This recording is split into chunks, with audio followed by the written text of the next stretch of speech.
Sir, you dropped this. Those 5 words were the reason I stopped believing first impressions told me anything about a person.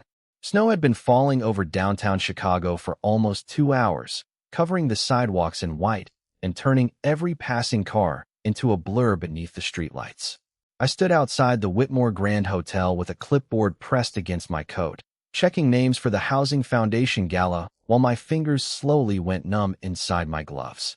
I was 28 years old, underpaid, overworked, and exactly 3 minutes away from going inside when a black sedan stopped beneath the entrance canopy. The driver stepped out first. Then came the passenger. Tall, white, mid-30s, dark overcoat over a perfectly fitted black suit. He moved with the calm confidence of someone who had never needed to explain why he belonged somewhere. I recognized expensive when I saw it. Tonight, expensive was everywhere. What I did not recognize was him. He walked toward the entrance while 2 hotel employees suddenly became much more attentive. That was when a voice called from beside the stone planter. Sir, you dropped this. The stranger stopped. So did I? An older homeless man sat beneath the edge of the canopy, wrapped in a faded brown coat that looked too thin for 24-degree weather. I had noticed him earlier and brought him coffee, but hotel management had refused to let him wait inside. His gray beard carried tiny drops of melted snow. In his hand was a black leather wallet. The man in the overcoat looked down at his pocket, then back at the wallet. That is mine. Figured it was. The older man held it out. Fell when you got out of the car. The stranger took it, opened it, and paused. From where I stood, I could see several $100 bills inside. A lot of them. More cash than I carried in 3 months. Did you open this? He asked. The homeless man shrugged. Had to find an identification card. And you did not take anything? The question bothered me. Apparently, it bothered the older man too. His expression changed. Not anger. Something sadder. Being homeless does not make me dishonest.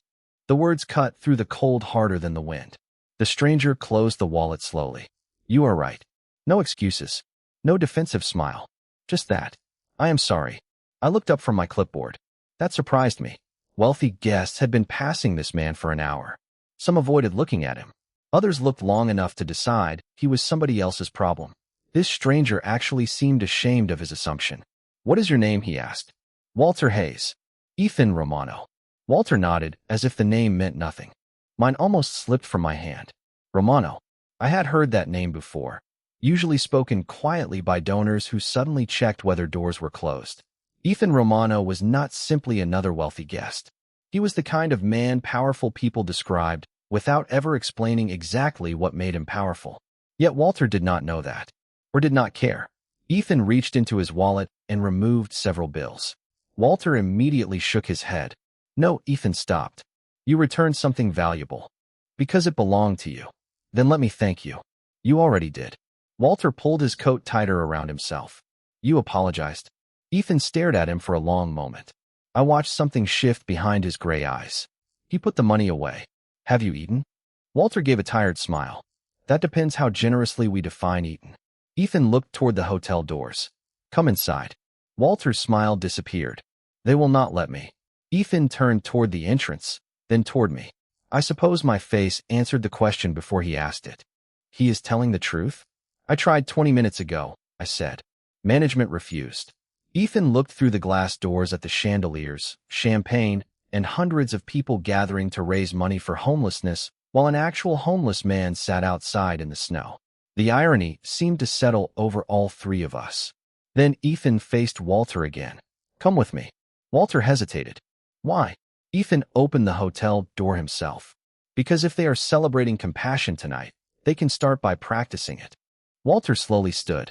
I followed them inside, still holding my clipboard, completely unaware that before the night was over, the homeless man everyone had ignored would become the one person a billionaire desperately wanted silenced.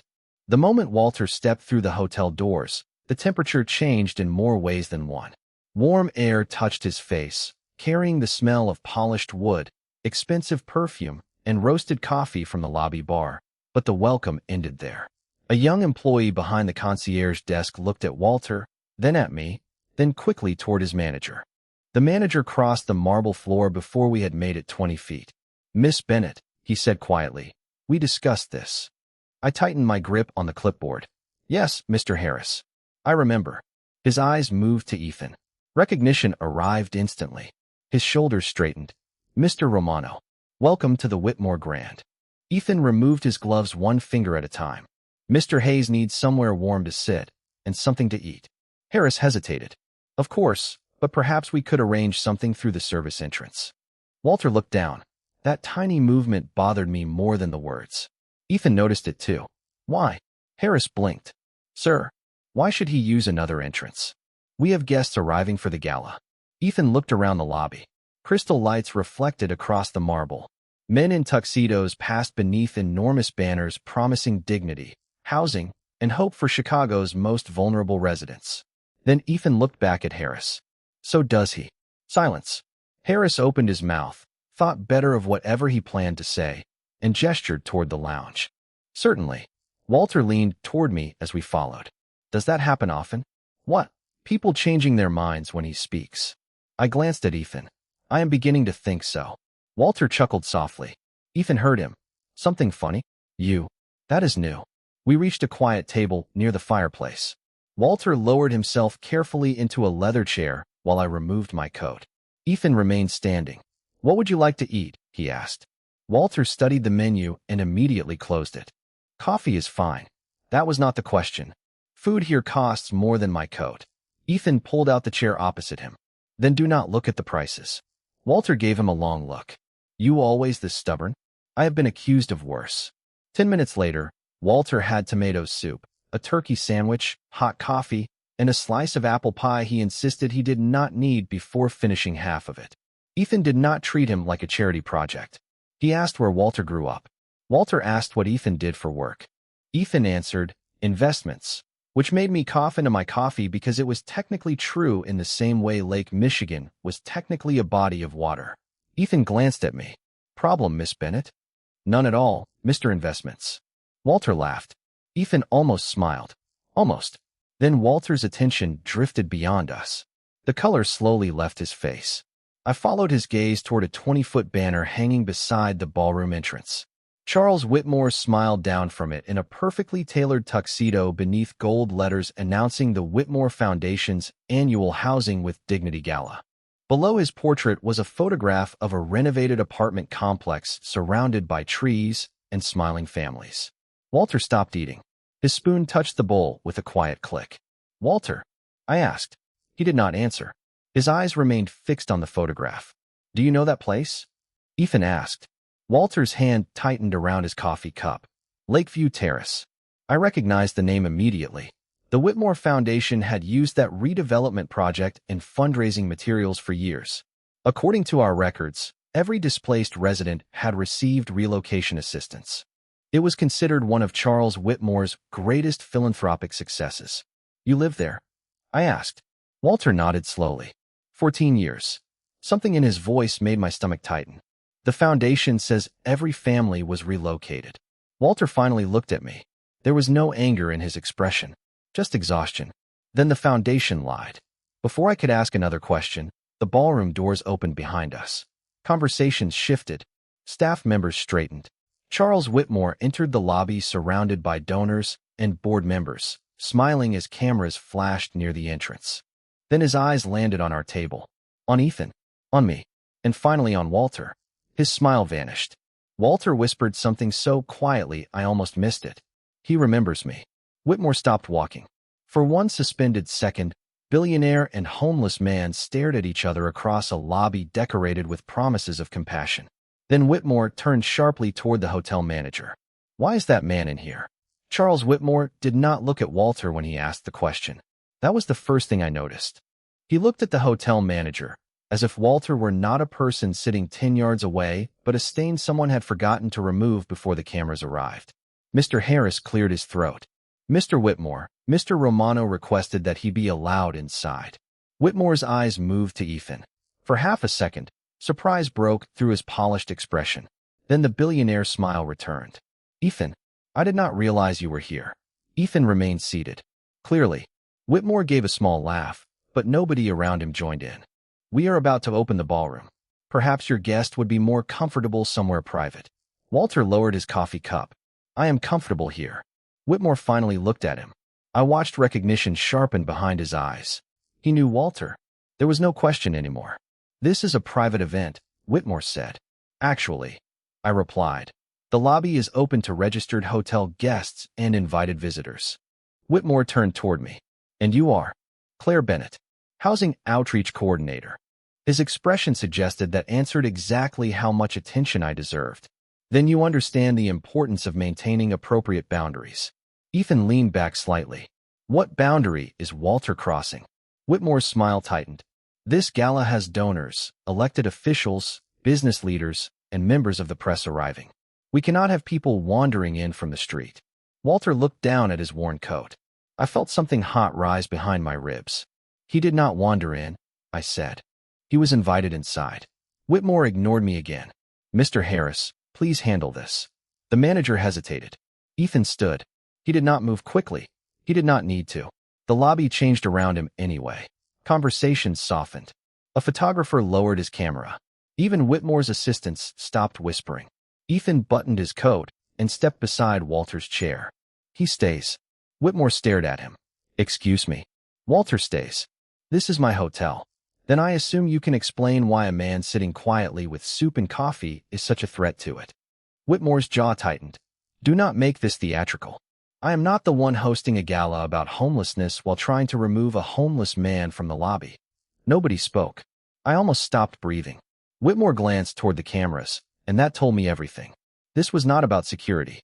It was not about boundaries. It was about appearances. Walter slowly stood. "I can leave." Ethan looked at him. "Do you want to?"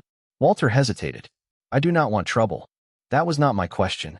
Walter looked toward the banner again. "Lakeview Terrace. Smiling families. Fresh brick. Green trees. A perfect photograph of a perfect promise." "No," he said finally. "I do not want to leave." Ethan nodded. "Then you stay." Whitmore stepped closer, lowering his voice. "You have no idea what you are involving yourself in." "Then explain it." "Not here." "Why not?" Whitmore's eyes flicked toward Walter. "Fear." There it was again. Small, quick, undeniable. I moved closer to Walter. "You said he remembers you." Walter swallowed. "He does." Whitmore's face hardened. "Whatever story he told you is unreliable." "He has not told us anything yet," I said. Whitmore went still. He had answered a question nobody had asked. Ethan noticed too. His gray eyes narrowed slightly. "Interesting." Whitmore looked at Walter. "You should be careful about making accusations." Walter surprised me by smiling. Not happily. Calmly. "I do not need to accuse you, Charles." Hearing his first name seemed to strike harder than any insult could have. Whitmore's assistants exchanged glances. "I just need somebody to ask the right question." Ethan folded his arms. "Then let us ask it." Walter pointed toward the photograph beneath Whitmore's portrait. His hand trembled, but his voice did not. "Ask him what happened to Lakeview Terrace." Whitmore said nothing. Walter looked at me next. "Your foundation records say every family was relocated, right?" I nodded slowly. "Yes." He turned back toward the billionaire. "Then ask him why 19 families never received what they were promised." The warmth seemed to disappear from the lobby. Ethan looked at Whitmore. I looked at the banner. And Charles Whitmore, a man preparing to accept an award for helping Chicago's homeless, suddenly looked like he wished one homeless man had never walked through his door. 19 families. The number stayed in my head while Charles Whitmore stood beneath a banner celebrating his own generosity. I had worked in housing outreach for 4 years, and I knew Lakeview Terrace by reputation. Every report described the redevelopment as a success. 46 households relocated. Temporary assistance provided. Permanent housing secured. I had repeated those numbers to donors myself. Now Walter was telling me 19 families had simply disappeared from the happy ending. "That is impossible," I said, although I was no longer sure who I was trying to convince. Walter looked at me. "I wish it was." Whitmore adjusted his jacket. "Miss Bennett, you are listening to a man who clearly does not understand how complex redevelopment programs operate." Walter gave a tired laugh. I understood the eviction notice. "Walter," I said gently, "tell me what happened." Whitmore stepped forward. "This is neither the time nor the place." Ethan looked at him. "You keep saying that whenever someone asks a question you do not like." Whitmore ignored him. Walter sat again, both hands around his coffee cup. "Lakeview Terrace was not fancy," he said, "but it was home. My wife and I lived there 14 years. When Whitmore Development bought the property, we were told the building would be renovated and everyone would receive relocation assistance. That matches our records, I said. Then your records stopped too early. His eyes met mine. We filled out forms, went to meetings, signed everything they gave us. Some families got checks. Some got temporary apartments. 19 of us kept waiting. My stomach tightened. Did you contact the foundation? Every week for months. What did they say? Processing delay. Missing paperwork. Call again Friday. Call again Monday. His voice remained calm, which somehow made it harder to hear. Then the numbers stopped working. I glanced toward Whitmore. Is that true? I do not personally manage individual relocation claims, but your foundation reported them as completed. Because the contracted relocation company certified completion. Ethan spoke quietly. Which company? Whitmore's eyes shifted toward him. I would have to check. You remember Walter after all these years, but you do not remember the company responsible for 19 missing families. Whitmore said nothing. That silence told me more than an answer would have. Walter, I asked, why does he remember you? Walter looked at the billionaire. Because I came to his office. Whitmore's face tightened. You appeared without an appointment. I waited 6 hours. Walter turned toward me. I brought copies of every form, every letter, every promise. I asked him to look at them, and he told an assistant to handle it. Walter stared into his coffee. Nobody did. The gala music began beyond the ballroom doors, soft strings floating into the lobby as guests continued arriving. It felt obscene now. Do you still have those documents? I asked. Walter nodded. Some. Where? Storage locker on the south side. Everything I still own fits inside 8 feet by 10 feet. Ethan's expression changed. We can retrieve them tonight. No, I said. He looked at me. Why? Because first we verify what we already have. I turned toward Walter. If you are willing, tomorrow morning I can pull the Lakeview files from our archives. We compare names, dates, payment records, everything. Walter studied me carefully. You believe me? I believe you deserve to be checked against the same records everyone used to celebrate this project. Ethan nodded once. And if the records support him? Then we follow the evidence. Whitmore laughed without humor. You have no idea what you are starting. I faced him. Maybe not. Your organization receives funding from people in that ballroom. That does not change the truth. Truth is rarely as simple as people want it to be. Then you should have nothing to fear from us looking. His expression hardened. Ethan stepped closer to me, but I raised one hand without looking at him. Do not. He stopped immediately. Whitmore noticed. So did I. You were about to handle this your way? I said. Yes. And what does that mean? Ethan's gray eyes stayed on mine. It means Charles would regret tonight before breakfast. No. The word came out sharper than I intended. If Walter is telling the truth, he deserves justice people can see. Not revenge nobody can prove. Ethan went completely still.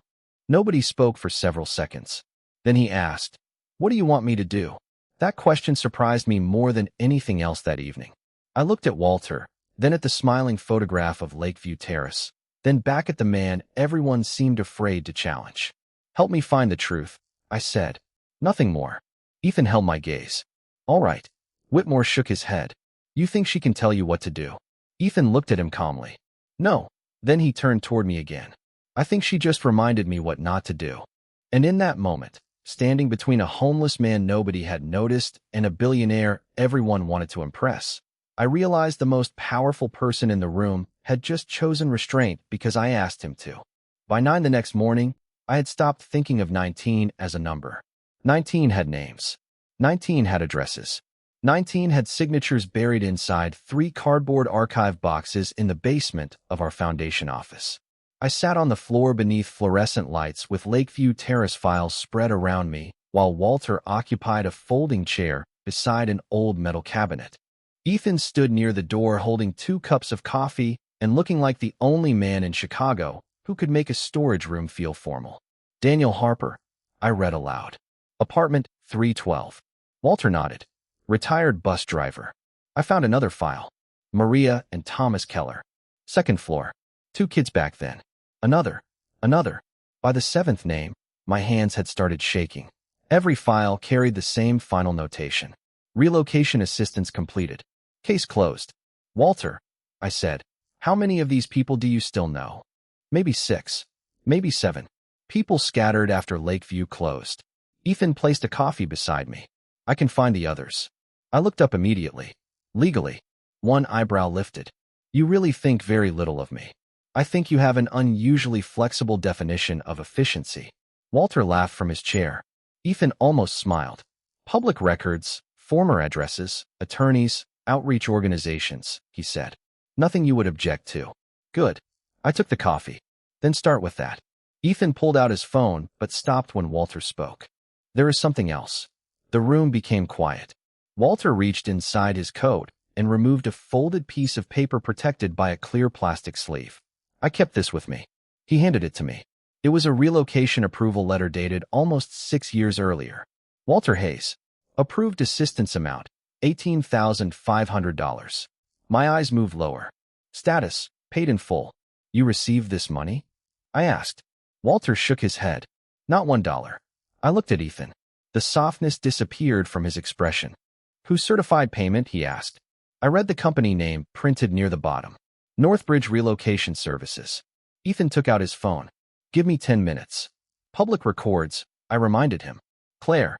I mean it. So do I. He walked toward the far end of the basement while I searched our database. Northbridge appeared in dozens of Lakeview files. By 10:30, we had found all 19 missing families. Every case showed assistance completed. Walter remembered at least 11 families complaining that they had received nothing or only a fraction of what had been promised. At 11:12, Ethan returned. He set a printed corporate filing on the table. Northbridge Relocation Services was dissolved 3 years ago. Who owned it? I asked. Technically, a holding company. And technically, that holding company shared an executive officer with Whitmore Urban Development. My stomach dropped. Charles Whitmore. Not directly. Ethan tapped the page. His longtime chief financial officer. Walter stared at the document. So they paid themselves? We do not know that, I said quickly. Not yet. Ethan looked at me. I could see how badly he wanted to move faster. What would be enough for you? He asked. Bank records. Payment confirmations. Statements from the families. Independent legal review. That could take weeks. Then it takes weeks. Meanwhile, Whitmore keeps receiving awards. And if we accuse him before we can prove anything, Walter becomes a story people can dismiss. Ethan went silent. I softened my voice. He has already spent years being ignored. We do this right. Walter looked between us. She is right. Ethan sighed. I am beginning to notice a pattern where everyone enjoys saying that to me. For the first time all morning, I smiled. Then my phone rang. Charles Whitmore. I stared at his name until the third ring. Ethan noticed. Do you want me here? Not I am staying. Not put him on speaker. A question. Another small change. I nodded and answered. Claire Bennett. Whitmore's voice was smooth. Miss Bennett. I understand you have been reviewing old Lakeview records. I looked at Ethan. How do you know that? Chicago is a small city when people start asking inconvenient questions. Then maybe you should answer them. A pause. I would prefer to discuss this privately. I am listening. Not over the phone. His voice lowered. Come to my office tomorrow at 10. Alone. Ethan's expression hardened, but he said nothing. Why alone? I asked. Whitmore paused just long enough to make the answer matter.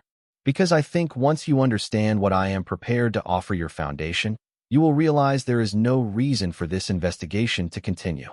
I did not sleep much that night. By 9:58 the next morning, I was standing on the 42nd floor of Whitmore Tower, watching Chicago disappear beneath a gray winter sky, while Charles Whitmore sat behind a desk large enough to serve dinner for 12. I had come alone because I wanted to hear exactly what he thought my silence was worth. Ethan hated the idea. He had not forbidden it. That mattered. Coffee? Whitmore asked. No, thank you. Please sit. I remained standing. You said you had an offer. His smile faded slightly. Direct. I respect that. I would rather you answer our questions. And I would rather protect several organizations from unnecessary damage. He opened a folder and turned it toward me. The number printed on the first page made my stomach tighten.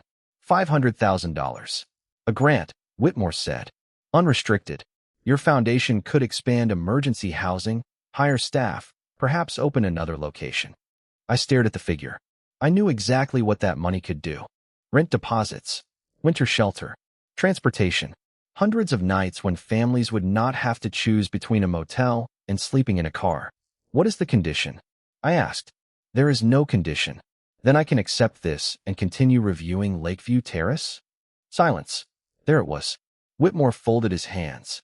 The Lakeview matter is old, complicated, and based largely on incomplete recollections. Walter has a letter saying he received $18,500 that he never received. Administrative records contain errors. 19 errors? His jaw tightened. You are allowing one man to jeopardize support for thousands. No, I am asking where the money went. Whitmore leaned back. Take the grant, Claire. Let professionals handle the rest. I am a professional. You are an outreach coordinator. The words were quiet, polished, and designed to put me back in whatever place he thought I belonged. I closed the folder. Then you should not need to pay an outreach coordinator $500,000 to stop asking questions. His expression changed. Be careful. With what? With assuming Ethan Romano will always be interested in protecting your principles. I stood straighter. This is not about Ethan. Everything becomes about Ethan eventually. Whitmore looked toward the windows. Men like him do not help without expecting something. Maybe you believe that because you do not. I left the folder on his desk and walked out before my courage could negotiate with my conscience. Ethan was waiting across the street at a coffee shop. Not in the lobby. Not outside Whitmore's office. Exactly where I had asked him to wait. When I entered, he looked at my empty hands. How much? I stopped. How did you know? Charles solves moral problems with financial ones. 500,000. Ethan's face remained still. And you refused. You sound disappointed. I sound impressed. I sat opposite him. Do not be. I nearly said yes. That is why it matters that you did not. Before I could answer, his phone vibrated. He looked at the screen, then at me. Interesting. What? Charles wants to meet me. When? Now. 2 hours later, Ethan called. He offered me something too. Money. A partnership. Access to 2 development projects. Enough profit to make your grant look small. My chest tightened. What did you say? His voice was almost amused. I asked him why he still thinks everybody has a price. I closed my eyes. Ethan, I followed your rules. All of them. Every irritating one. I laughed despite myself. Then his tone changed. Claire, Daniel found 3 former Lakeview residents. Their records show full relocation payments. All 3 say they received less than a quarter of the listed amount. My smile vanished. Will they speak with us? Yes. Then we document everything. Already arranging it. I paused. You did not pressure them? No, promise. Claire, I am beginning to feel personally attacked by how often you ask that. Promise. His answer came softer. I promise. I looked through my office window at snow beginning to fall again. Thank you. For what? For listening. There was silence on the line. Then Ethan said, do not thank me yet. Daniel found something else. My hand tightened around the phone. What? Northbridge was not merely connected to Whitmore's chief financial officer. He paused. For 18 months during the Lakeview relocation, the company's controlling trust listed a beneficiary with the initials C.W. I stopped breathing. Charles Whitmore. We cannot say that yet. Hearing my own caution reflected back at me sent a chill through my chest.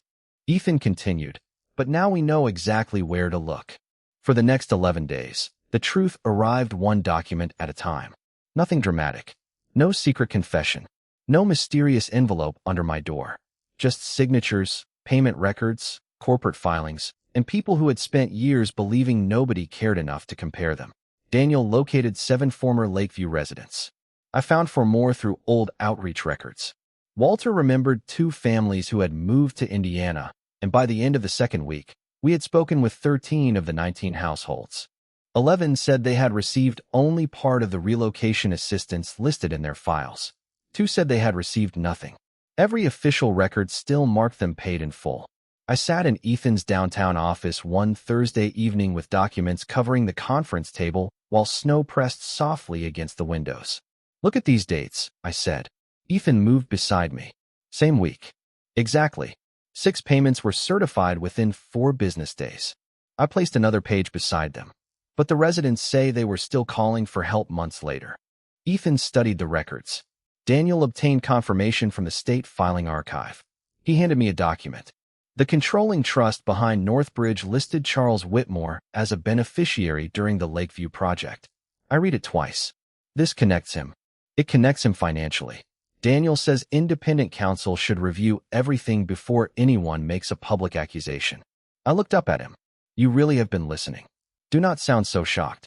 I remember the man who wanted Whitmore regretting the gala before breakfast. That man had poor supervision. I smiled. And now? Ethan met my eyes. Now he has you. The words were simple, but something in my chest went unexpectedly quiet. I looked back at the documents before the moment became something neither of us was ready to name. We still need Walter's records from the storage unit. He brought them this afternoon. Ethan pointed toward a cardboard box near the wall. Inside were old notices, certified mail receipts, handwritten notes, and copies of letters Walter had sent asking where his relocation payment had gone. Then I found a document that changed everything. It was a payment acknowledgement bearing Walter's typed name and a signature beneath it.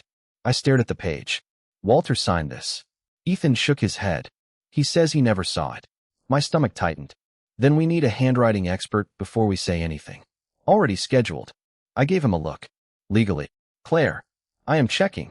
2 days later, the preliminary review concluded that the signature differed significantly from Walter's verified signatures. Similar discrepancies appeared in 3 other files. Daniel immediately sent the evidence to independent attorneys representing several former residents and advised that the appropriate oversight offices be notified. For the first time, this was bigger than Ethan, bigger than me, and bigger than whatever Charles Whitmore could control with a phone call. Then the invitation arrived.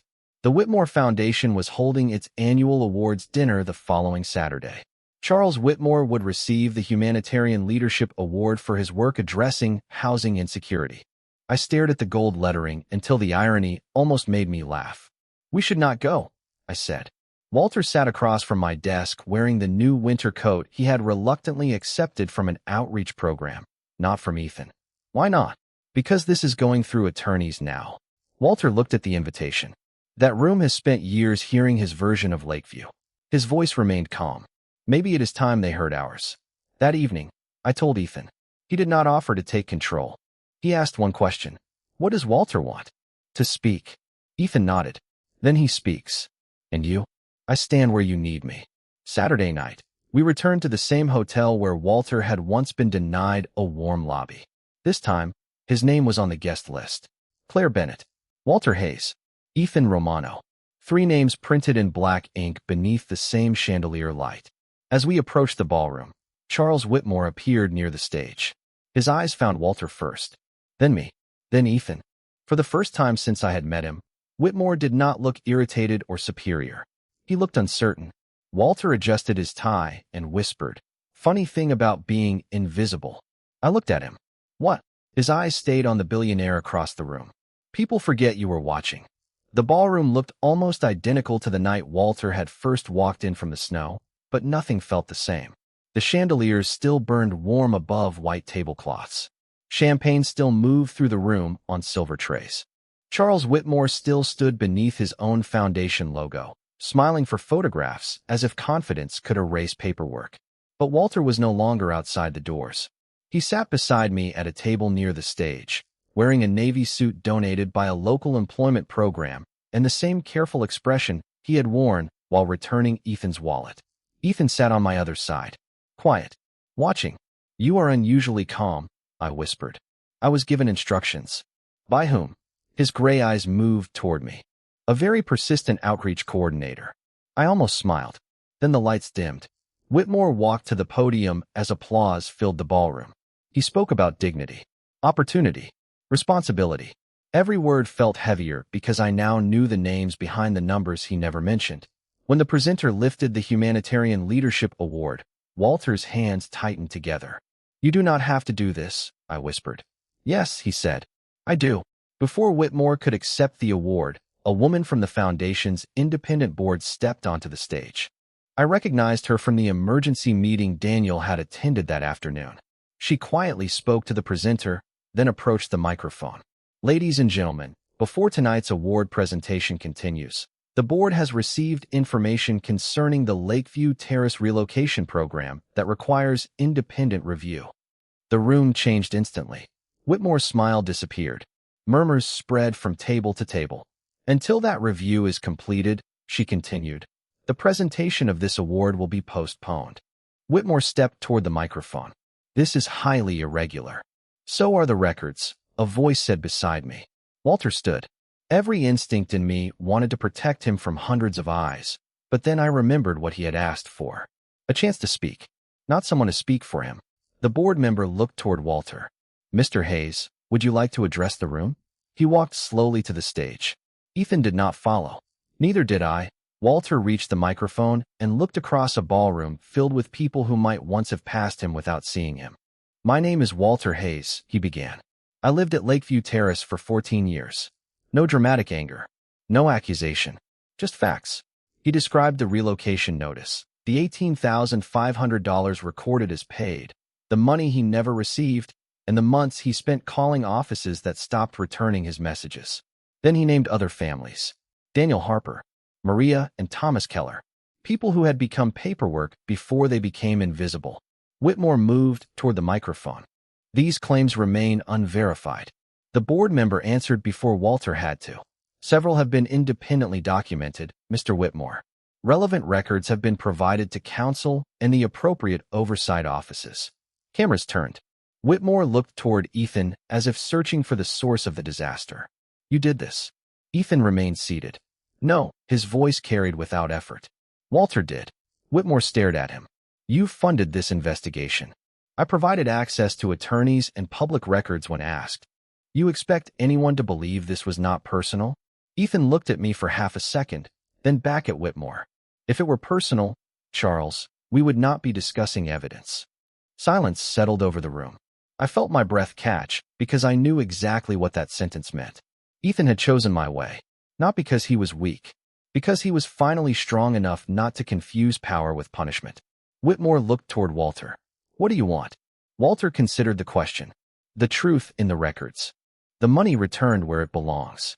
And every family treated like they mattered before someone important noticed. Nobody applauded immediately. I was grateful for that. This was not entertainment. Then one person stood. A woman near the back. Another followed. Within seconds, the room rose, not for Whitmore, not for Ethan, but for Walter. He looked overwhelmed as he stepped away from the microphone. Ethan stayed seated until Walter returned to our table. Only then did he stand and offer his hand. Walter took it. You could have ended him your way, Walter said quietly. Ethan glanced at me. Someone convinced me there was a better one. Later, while independent board members gathered around Walter and attorneys spoke quietly near the stage, I found Ethan alone beside the windows. Snow drifted beyond the glass. You never touched the microphone, I said. It was not my story. You could have made it yours. I know. He looked across the ballroom toward Walter. That is why I did not. And standing beside the most feared man in the room, I realized the loudest proof that he had changed was everything he had chosen not to say. 4 months later, Walter Hayes handed me a key and cried before he ever opened the door. It was a small one-bedroom apartment on the north side, nothing luxurious, maybe 600 square feet, with pale walls, a narrow kitchen, and one window overlooking a neighborhood park. Walter stood in the middle of the empty living room, turning the key between his fingers as if somebody might still tell him there had been a mistake. It is really mine? He asked. The lease says so, I told him. 12 months, renewable, and the housing counselor already scheduled your next appointment. He looked toward Ethan. You paid for this. Ethan shook his head. No, Walter narrowed his eyes. You sure? Claire has audited my involvement repeatedly. Someone had to. Ethan looked at me. Repeatedly. I smiled.